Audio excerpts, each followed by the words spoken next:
Welcome to this month's JAT Chat. My name is Chris Coons, and I'm the Associate Editor for Digital Applications at the Journal of Athletic Training, and I'm also your special guest host for this episode of JAT Chat. In this issue, we're going to have the first in a series of short interviews with authors of papers from this month's special double issue on mental health in the Journal of Athletic Training. Today, we're fortunate enough to be joined by Dr. Shelby Baez, who's an assistant professor from the Department of Exercise and Sports Science at the University of North Carolina at Chapel Hill, and Dr. Kate Jochimsen, who's a researcher from the Center of Health Outcomes and Interdisciplinary Research at Massachusetts General Hospital and a member of the faculty at Harvard Medical School. During this interview, Dr. Baez and Dr. Jochimsen are going to focus primarily on their current clinical concepts paper in the special double issue of the Journal of Athletic Training on integration of psychologically informed practice for management of patients with sport-related injuries. Thank you both for joining us this month. If you wouldn't mind, could you give me a little bit of information about how you came together to write this important paper and maybe a little bit about your independent research interests? Yeah, I'm happy to start there. When the mental health special issue was announced, I was fortunate to be able to be asked to contribute from a current clinical concept standpoint on how we can engage in a psychologically informed practice. And when thinking about developing this document, I wanted to lean on some of my other colleagues in this space to make sure that I wasn't coming from it from just an ACL specific lens, which is how Dr. Jochimsen got involved in this particular paper. So the current clinical concept paper really is looking at integrating psychologically informed practice into sport-related injuries. And my background is I'm an athletic trainer, but I'm also trained as a sport and exercise psychology professional. So my research really is at this intersection of psychological and biological outcomes after injury. Absolutely. That's a great intro, Dr. Baez. Thank you. And thank you for allowing me to contribute. I think, working with Dr. Baez in this space has been an honor and really a long time coming. We did a lot of training together at the University of Kentucky and have sort of, been in similar circles for a really long time. I think one of the things we really wanted to do with this paper also is provide some really practical steps for clinicians so that they can actually integrate this into their practice, to take it from something that maybe feels a little bit abstract to something really tangible. Great. Thanks for that brief overview of kind of how the collaborative relationship came together. Can you provide just a little bit of a high-level overview about what the kind of goals of the paper were as you were starting to develop it and as it's come to fruition in the mental health special issue? Yeah, so I think the purpose of the paper, like I mentioned, was to really provide a high-level overview for clinicians and provide them practical tips on how to integrate this into their practice. We did that a few different ways. We talked a lot about how we can screen for mental health symptoms and psychological responses to injury, and provided, specific screening tools that we think are really useful and would recommend. And then additionally, we talked about frequency and timing of screening. And then we moved into, okay, you screened, you've identified a problem in a patient's, thoughts and feelings about their injury or recovery. What can we do about it? And so then we actually went through some different evidence-based psychosocial interventions that do fall within the scope of athletic training. And so we tried to provide a lot of references and really get into the specifics of what these interventions are and how a clinician can pick up this clinical concepts paper and actually start to integrate these into their clinical practice. Towards the end, I believe we talked, also about, policy and procedure and really making sure that we're accounting for not just, some unhelpful thoughts about pain and injury, but really when to refer and how to facilitate the referrals to mental health professionals. Dr. Baez, I know when we're thinking about kind of psychologically informed practice and especially the screening or the evaluation side of psychologically informed practice, clinicians can often struggle with understanding kind of how to develop a approach to screening or a approach to evaluation that kind of fits a broad complement of patients with multiple different pathologies. And so I was wondering if you might be able to just give us some kind of quick hit points or some important bullet points about what are the characteristics of an effective screening or the characteristics of an effective evaluation strategy? Yeah, that's a great question. I think where I'll start with that is just by defining maybe psychologically informed practice a little bit more effectively.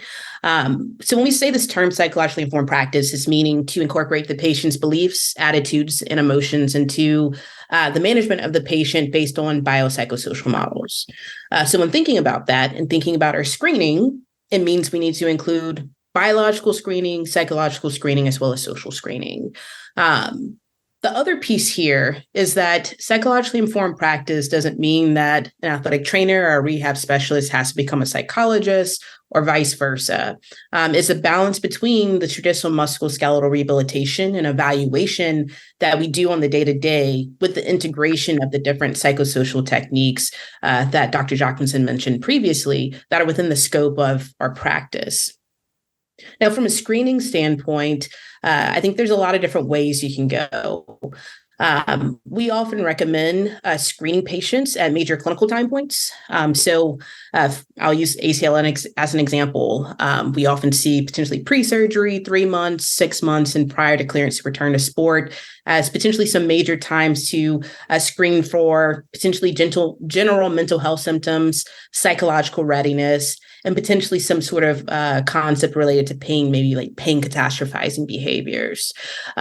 So screening at those major clinical time points will be important, but also screen if we think that a patient may be exhibiting some sort of robust potentially maladaptive psychological response. Don't just wait for that clinical time point to roll around to start having the conversation. And I think the second part to that also goes into using these screening tools to help facilitate the conversation. Don't rely on just the cutoff score and what the patient scores on the questionnaire to gather whether you should start to integrate some of these psychological interventions, but to really use these questionnaires and these screening tools to help facilitate conversations to figure out where to go for next steps. Dr. Jochimsen, as a follow-up, I found table 1 in the paper to be extremely effective, and just as kind of a titling of that table, it was really an area where you started to break down what the evidence around intervention for specific kind of constructs of psychological response to injury or potentially mental health after injury would look like. And so I was wondering, could you just briefly talk us through kind of the process in developing that table, and then areas that you think might be kind of surprising or interesting for clinicians who are going to read this paper or listen to the podcast?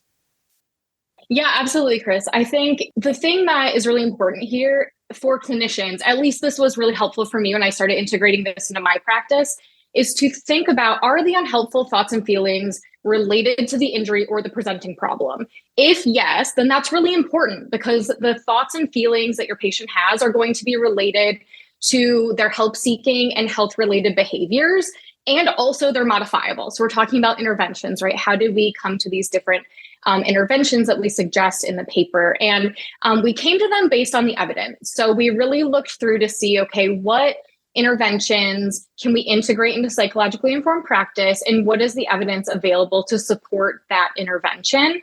And so, we really have a broad varieties, stemming from cognitive interventions, like pain neuroscience education, to mindfulness or relaxation types of interventions.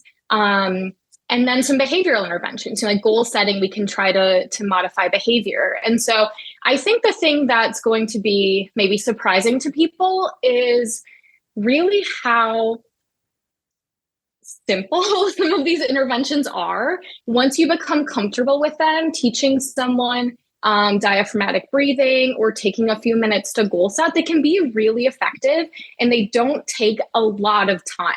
And so I think that sometimes people can feel overwhelmed by integrating new things into their practice. And so I think one thing that folks might find surprising is that some of these are really quite simple and can have a big effect. The other thing to note is that some of them don't have a really strong strength of recommendation. And so that is really a call to the researchers who might be listening, or the clinicians who are interested in research as well, to really try to build evidence so that we know which of these interventions are most effective and for whom, because that's a really important thing to differentiate. The interventions that might work for certain folks who have a specific thought, feeling, behavior related to their injury might not be the most appropriate for a different person who has a different psychological response to their injury. So who are we targeting and with which intervention is going to be something important for researchers to figure out in the future. I think one more thing to add from an interesting standpoint when looking at the strength of recommendations, athletic trainers and rehab specialists, like we pride ourselves on providing social support. And I think we all feel pretty confident and agree that providing effective social support can be helpful for our patients. But that was the area that we see the least amount of evidence in when trying to engage in this psychologically informed practice. So I think there's going to be a push for us to start documenting what we're doing, whether we're in the clinic or whether we're in a research facility or research setting, to show the role of social support and how that may impact our clinical outcomes. I did want to follow up on something that Dr. Jochimsen said earlier, and this question's for either of you, whoever's, feels as though you can respond to it best. But, I think athletic trainers often run into this discomfort with psychologically informed practice when it comes to like towing the line between things that I can handle independently versus when I need to refer to another medical professional who may be more expert or have better training in the area. And so I was wondering, like, how do you perceive that kind of red line, or that point at which it's important for an athletic trainer to realize that they may need to kind of collaborate with other medical professionals to make sure that the care delivered is ideal for the patient? Yeah, that's a really important question. And so I'm really glad that you asked. I think, if patients are demonstrating any types of red flags, excessive worry or stress, any talks of hopelessness or suicide, self-harm, you're noticing changes in their personality, they disclose anything that might be concerning, those are all certainly times to refer. And really having a robust referral network is really important. And we also do in the paper go through and recommend a specific process for referral, including, involving the patient in that process and navigating soft handoffs if that's available to you. But I think that, it also comes down to clinician comfort. If you feel like, even if it's related to their injury or their presenting problem, and even if it's not necessarily what you consider a red flag, if you don't feel like you have the skills to help that patient, those feelings and thoughts about their injuries still need to be seen and heard and addressed. And so if you feel like it's not something you're comfortable with, don't wait until you see a red flag to refer. Certainly refer if you're seeing any concerning signs. Dr. Baez, I don't know if you have anything to add to that. Yeah, I think the only thing I'll say is that I think the question that I'm often asked is, what do we do if we don't have like a sports psychologist on staff, or if we don't have a mental health provider directly on staff? One of the things I think you could start to do is to see what's available in your area separate from your institution, your university. If you go to the Association for Applied Sports Psychology website, you can do a search for certified mental performance consultants in your area, and that will allow you to identify potentially some CMPCs from a performance psychology lens that can help you if you're at a high school and you may not have access to a mental health provider. Before we start to wrap up, my last question would be, do you have any, and I know you've listed some in the paper, so you can highlight those, or if you've got other recommendations, that'd be great as well. But are there like especially helpful resources or other information that's available out there for clinicians to access as they're trying to either improve in their psychologically informed practice, or as they just want some kind of foundational information to rely upon as they're making clinical decisions? That's a great question. Dr. Baez, I'd be curious what resources you can suggest. I do know that this year at the annual convention, Dr. Baez and myself will be doing a learning lab on psychologically informed clinical practice. So that could be a good resource for folks. And I know both of us are, really willing and eager to talk with anyone, clinicians, researchers, anybody, about how they can start integrating this into their practice. So the paper is a good resource. We are both available as resources, as well as many others who are doing great work in this space. Dr. Baez, other resources we can point folks toward? Yeah, I think if you're wanting just to start on a potentially just a basic, some sort of education, maybe like a mental health first aid course, could be something that you can take to potentially just identify and learn how to screen and facilitate maybe some of those more challenging conversations with patients regarding mental health and well-being. Another resource that I haven't explored a ton, but I've seen it recommend a couple of times is this program called Sidelined. And what that program is, it provides resources directly for athletes who may have some sort of career-ending injury or season-ending injury. From a social support standpoint, there's podcasts, there's some tangible pieces there that can help a patient and also help the provider as they're trying to navigate the psychological space. I like the plug for the learning lab that we're going to do at NATA next year. And also the Association for Applied Sports Psychology also has a couple of different workshops that are available so you can learn a little bit more about psychologically informed practice from the sports psychology lens.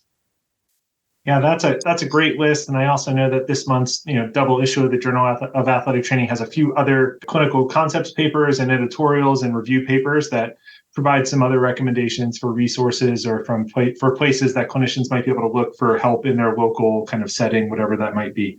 So as we're wrapping up today, I'm just wondering, in writing the paper, you generally, as you write a paper, have a few different points that you feel like, oh my goodness, if someone, could take one thing home or two things home from this paper, I hope it would be this. And so I'm wondering from both of your perspectives, is there a specific thing or a short list of things that you would say, if a clinician were to read this paper, I hope that by the time they're done, they would feel more comfortable or confident with this specific idea? I think the first piece of my initial gut when you asked that question was to say it's just to start measuring these psychological responses in practice.